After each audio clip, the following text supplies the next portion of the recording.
Албанскиот партнер во владата не отстапува од тоа на местото на Изет Меджити во кабинетот на Мицкоски да седнат двајца представници од Вреди.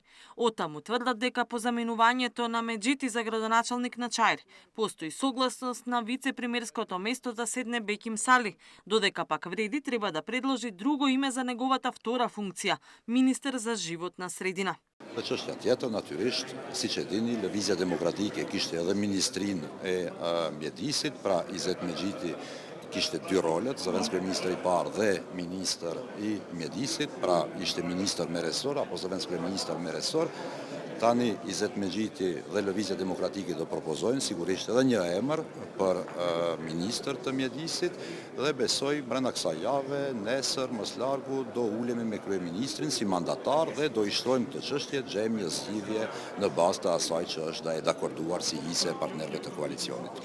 Претходно Мицкоски беше дециден дека на местото на Меджити не може да дојдат двајца нови министри од Вреди и дека за евентуална кадровска промена во владата ќе се разговара дури по партискиот конгрес на ВМРО-ДПМН на 6 декември.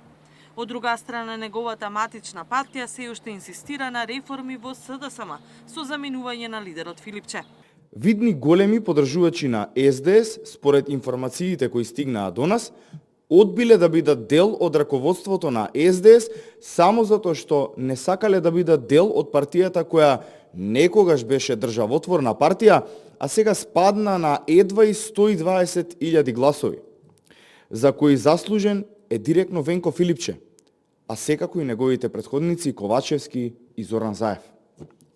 Дел од овие луѓе со кои Филипче се има видено изминатиот период, не сакале да бидат дел од раководството на СДС само затоа што не го гледаат Филипче како нивен предводник во СДС.